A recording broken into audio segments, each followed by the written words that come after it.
improvements in public transport. This report was published by Glasgow City Council, the kind of independent connectivity commission that they set up off the back of that transport summit in 2017.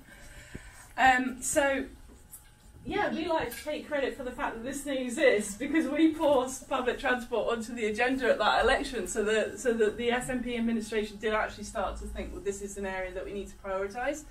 So it's quite exciting. Who's read this here? You can get it online. And the recommendations that are in there, I mean, the headline thing, I've got a little photo on the front there of this metro system going past the Queen Elizabeth Hospital. This is the Glasgow Metro that they're proposing to build. We're supportive of this, as you can see on there. And Neil from our committee's actually got a map in the corner where he's drawn the whole proposed network up on there. It does reach into all parts of the city, and it utilises quite a lot of disused rail lines at the moment, because there's so many disused rail lines that were closed during the beaching cuts and things that are just sat there waiting to be brought back into life as part of the public transport network. So it's really exciting. We're supporting this. We want this to happen. And we don't just want it to be a link to the airport. The first line is what they're proposing to do is to the airport. We think it's essential that the whole network is developed, especially like there's a branch that will go down to Castlemilk and link up these parts of the city that don't have any fixed public transport infrastructure at the moment. They also recommend, and it's very carefully worded, because there's people from the private bus company, well not private bus companies, somebody from Virgin Trains, it doesn't exist anymore, but they were on this connectivity commission. But they do say that if the current partnership arrangements, which is what the council have with the bus companies at the moment, continue to perform poorly, they recommend that they re-regulate the buses. So it is in there, and obviously we want to see the private bus companies properly regulated. They recommend a new governance structure, which I was talking about at the meeting earlier. So they're recommending like abolishing SPT, who currently govern the public transport network. There's a lot of question marks around this really. We don't know how this is going to play out, but they want those powers to go to this new thing called the Glasgow City Region Development Agency. Bus lanes on motorways and non-residential parking charges, which is a way of raising funding for public transport. Alongside the campaign at the Parliament for amendments to the transport bill continued. I mean, it was really kind of a 1.5 year long campaign in total. So we did 3 rallies at the Parliament. This was the second one. So when we went to stage 2, when the bill was, when the Rural and Connectivity Commission were voting on the amendments.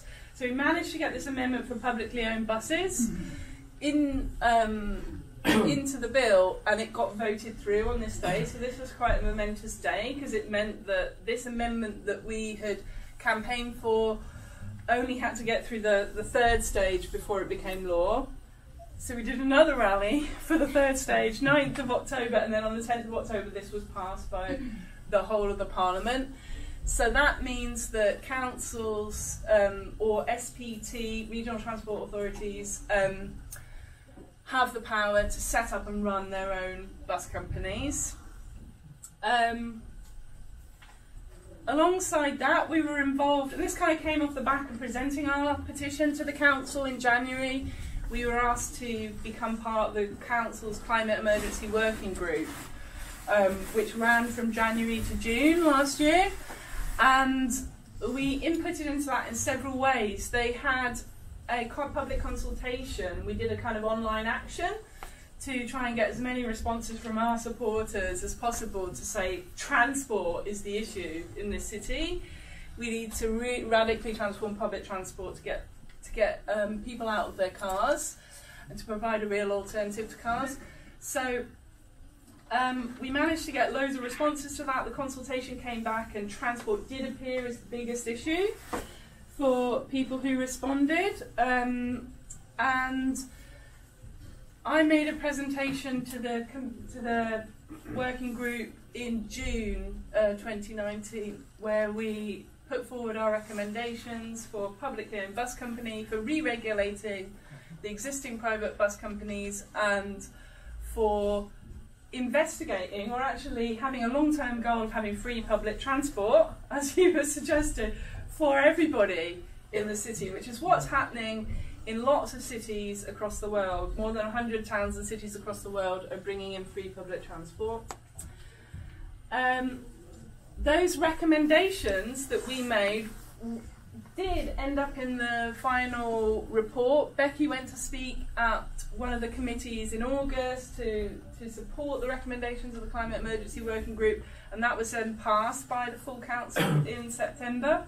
So again, they've put that into their recommendations, that they're going to investigate setting up a public, they always use the word investigate, it makes me a little bit suspicious, but investigate setting up a publicly owned bus company, investigate re-regulating the buses, and also to investigate the possibility of free public transport. Then the other thing that, like, sort of strand of the campaign that runs alongside this is in May, First Bus. So First Bus originated in Aberdeen. It came out of the once municipally owned bus company in Aberdeen. Came First Bus in the 1980s after deregulation. Now it's a big multinational, and it is owned by a hedge fund called Coast Capital, who are based in the Rockefeller Tower in New York. So they don't care very much about public transport in Glasgow. But they announced in May that they wanted to sell all their UK bus operations. And we thought we would seize that opportunity to say, let's start a petition. We need to get those assets back in public ownership and control, because they own all the bus garages as well. Not only do they have a big, I think it's like 90% of routes in the Glasgow area that they run, but they own all the bus garages and all this infrastructure that we need to be able to run a regulated bus network like they have in London. So yeah, we've got over 7,000 signatures on this. We took it to the council on Wednesday, and we had a meeting with Susan Aitken, the leader of the council, and unfortunately it had just been announced the week before that First no longer wanted to sell their bus operations, or that they weren't wanting to sell them immediately. That will probably will happen at some point in the future, but it was still an opportunity to have a conversation with Susan Aitken and to dig this out and say what's happening with this and this, with investigating re-regulating the buses. And we were in the evening times. Nice picture of Becky holding the box. So the only final other thing that we've been doing, it's been a really busy month, is redeveloping our website, because that was part of the grant that we got from the Foundation for Integrated Transport, was to enable us to redevelop our website and to have the facility on the website where people could join and pay a monthly subscription to the campaign, because we're going to be fundraising over this next 6 months so that we can keep Becky in post and that we can continue to expand the campaign.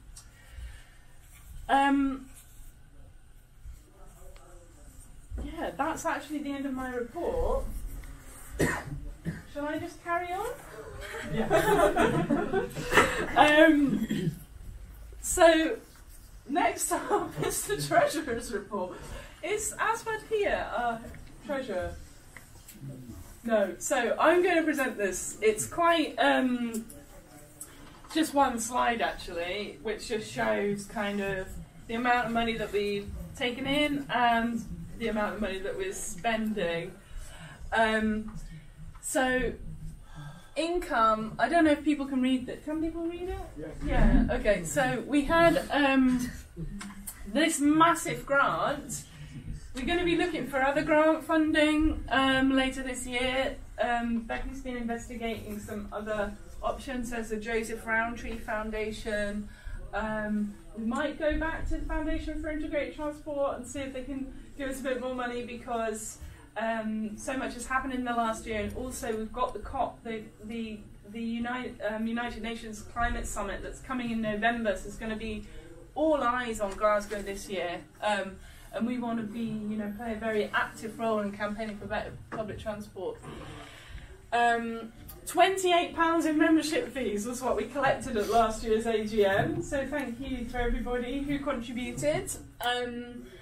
And there's a little summary of what we've been spending.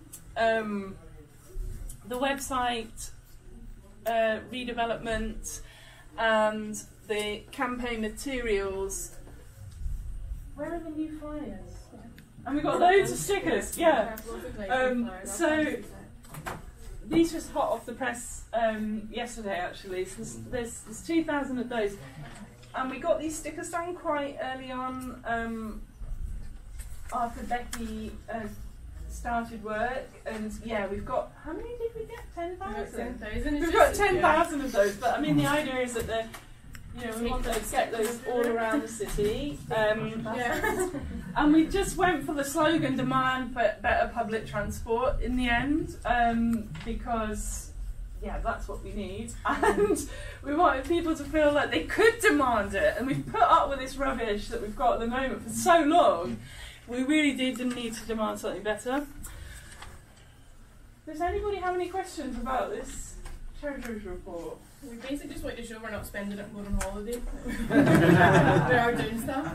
Can I ask a question just about membership? You said you collected membership at the AGM, the previous AGM. Has there been more membership since? And what was the criteria for membership? And how are you working? Well, it's a very good question, because I'm going to come on to that, right, because the next section, anybody who's got a printed copy of the agenda,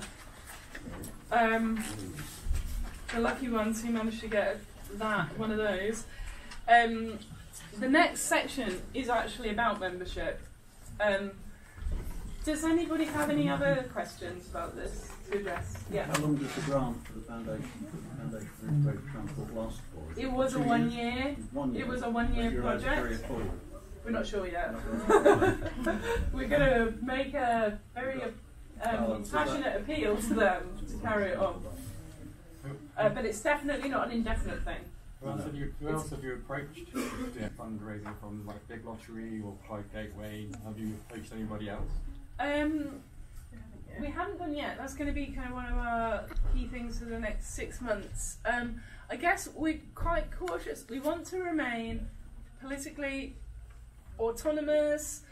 We don't want to be compromised. We'd rather, we want to be able to say what we need to say, speak the truth, speak truth to power, because so many campaigns can't. So things exist like Bus Users Scotland, or Transform Scotland. Sorry if there's anybody from Transport Scotland here, but because they take money from the private bus companies, they won't support public ownership, they won't support re-regulating the buses.